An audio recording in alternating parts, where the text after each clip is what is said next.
Hello everyone. While planning this video, I tried to search my wardrobe to look for good examples of bias binding. I found them in some of my old sari blouses. The newer garments don't seem to have it. However, knitwear has sort of bindings in them. They are not traditional bias, but they are bindings. I also found it in one of my spaghetti tops where the binding had been stitched from both sides and was stretch, of course not bias. Finally, I came upon this top. The sleeve cuff end was finished with a bias binding, controlling the gathers. This was also finished with a machine stitch on top and not finished like the traditional hemmed fine bindings. But this was the best example that I could find out of my own clothes. Let us go forward and see how we can plan the bias binding. The bias binding can be applied on straight edge or on curved edges. And bindings can be cut on straight grain, cross grain or on bias. Depending on how much stretch is required, we would cut the binding accordingly. The straight grain has least stretch or no stretch, cross grain has some stretch and bias has most stretch. In this video, we will learn three basic concepts. One, how to join two shorter bias strips to make a longer one. Second, to apply the bias binding on an outward edge like a hemline. And three, how to apply the bias binding on an inward curve like a neckline. And this we will learn three different methods of applying the bias bindings. Let us start planning on paper first. The length and width of the sample is 20 centimeters. Mark the straight grain along the selvage. Mark its center. The width of the neckline is 10 centimeters and its depth is 6 centimeters. And the red dotted line is the seam allowance of 0.5 centimeters. The bias strip width is 2 centimeters and the red dotted line is seam allowance of 0.5 centimeter on each side. Once the 20 by 20 sample has been cut, mark the wrong side, fold with right sides together and create the center fold. You may press fold this or mark it with a pencil. After this, it's a good idea to pin it up so that both the layers do not slip away and a clean center is obtained. Start marking the neckline, which will now be 5 centimeters from center because it's halved, and 6 centimeter depth as was done earlier. Mark a nice round neckline, making sure it's 90 degrees at center. Mark a half centimeter seam allowance all around. Now here you notice that the seam allowance is inside the cutting line. This is because the binding applied comes out as much as is consumed in the seam allowance. I'm drawing the cutting line.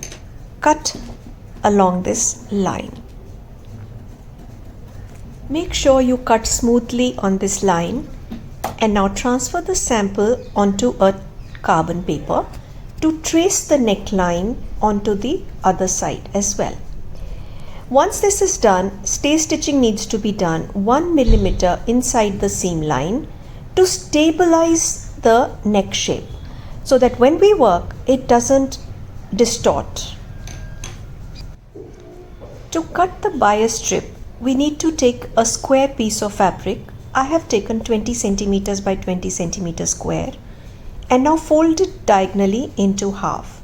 You may press fold this line or mark it with a pencil. Take the bias strip width of 2 centimeters and cut.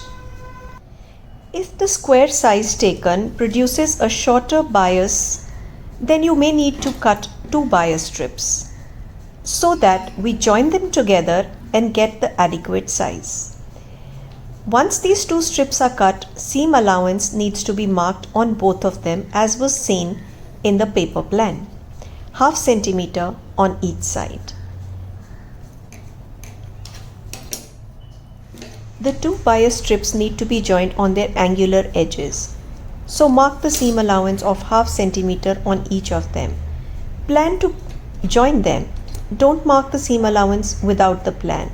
See how they are placed one next to the other. See how they are going to be put together. There is a technique to all this.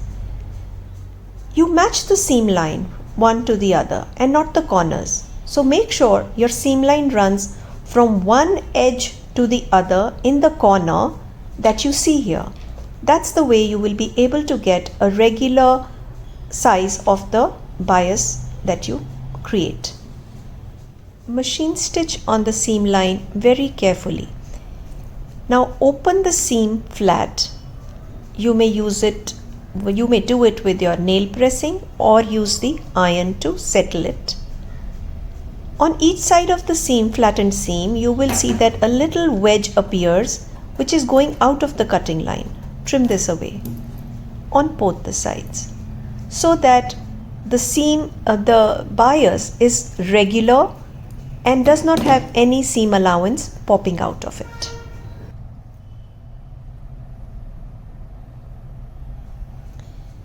Once the stay stitching has been done on the neckline, we will start to apply the bias binding with right side of the bias binding facing the right side of the sample. Carefully place the bias strip along the seam line and start to pin it up. When you pin, make sure you introduce little bit of a pull in the bias strip as against the neck line, because this is what is going to create a tight, nicely fitted bias binding. If you leave it loose, it's not going to create a good effect. So little bit of a stretch introduced at the time of application always helps. Now that this has been basted, thread basted, you can see the binding is feeling a little tighter. It's curling upwards. It's curling upwards because there has been a little stretch in it. We are going to double fold this, first fold and then fold half and half to create a ½ centimeter width of the bias. If you look here, you will find 4 layers of the bias and 1 layer of the sample fabric. And that is how the binding binds the seam that it is applied on. With your nails, carefully just create a bend in the fabric so that the binding becomes nicely settled in its place. Now before doing anything else, we need to clean up the seam allowance, so we trim it little bit so that all threads or any unevenness is removed. After this, fold the 0.5 centimeter that was planned as the first fold. Fold that, give it a little bend in the fabric with your hand, with your nails, and fold the rest of the 1 centimeter half and half so as to cover the previous seam, the first seam. It should not be too much bigger than that seam, or it should not be lesser than that seam.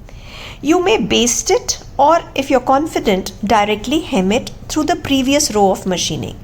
The previous row of machining, for the simple reason that if you didn't go through that, small dots of hemming would appear on the right side. To avoid any telltale signs of the binding having been applied, we only work through the machine stitch. See how the machine stitch is being picked and hemming is done through this machine stitch. See, it's not visible on the right side because no part of the fabric that is visible outside has been taken in the hemming stitch. See how neat the right side is without any evidence of stitch being taken. But I could show you that if we didn't take it as neatly, or we took the inside fold wider than the seam line, then how it's going to be visible? See, it will be visible on the right side in that case. See the right side of the sample. The binding is nice and regular. Also look at the underside, the wrong side. The hemming stitch is neat going through the previous machine stitches, and that's the reason it's not showing on the right side. These puckers will go away with ironing and it will become even neater once you have ironed. Look at the lower side of this sample. It has a curve which we are going to finish with yet another binding.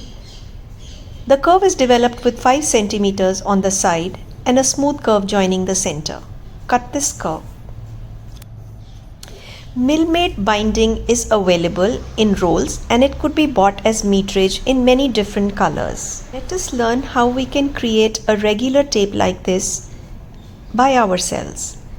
I use a strip of paper, a hard paper, which I've sized to 1 centimeter, and cut the bias strip of 2 centimeters, which will get folded over this paper with the help of an iron.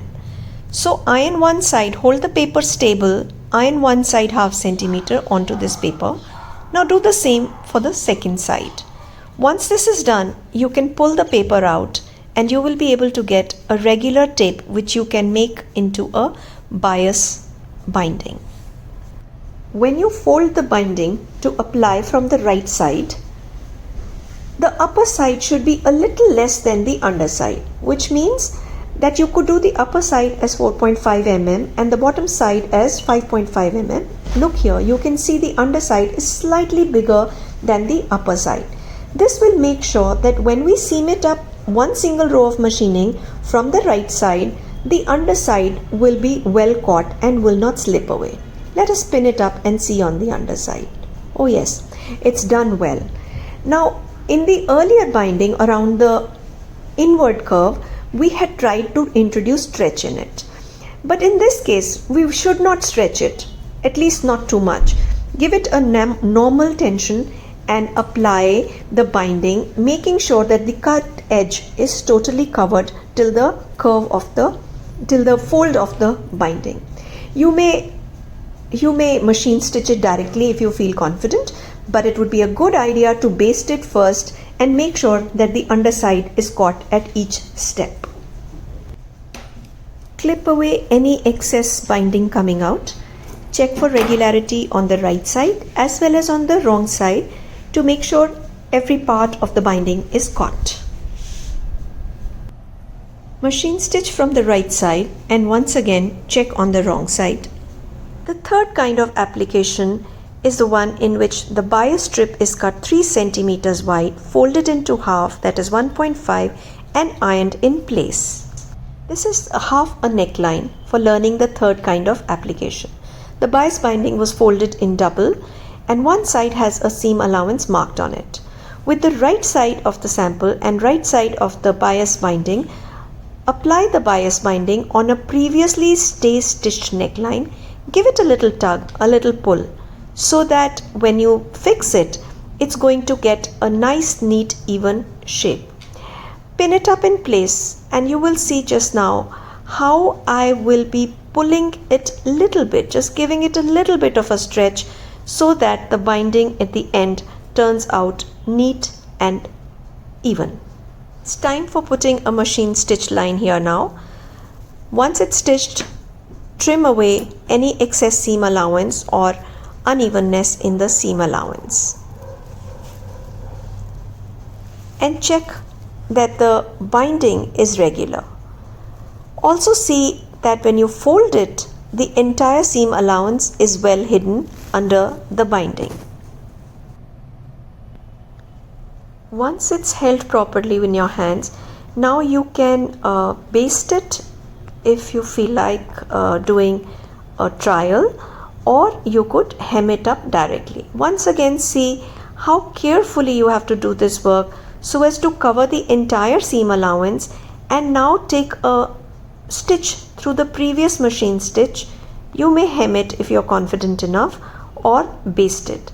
Remember to pick up just the machine stitch because that's the only way the hemming stitch marks will not appear on the right side. Else you're going to get little thread passing marks on the right side, and that's something that we could really avoid. As you go along finishing the hemming part, you will need to continuously push the seam allowances towards the fold of the bias. And see how I use the needle now to push the seam allowance towards the fold so that it all settles very neatly. If I was to make a choice, I would use this binding most often. It's the best way to apply and the easiest and fastest way to apply a very neat binding. If you enjoyed today's video, then do like, share and subscribe. And if you wish to receive further notifications, then do press the bell icon as well. Bye bye and see you soon.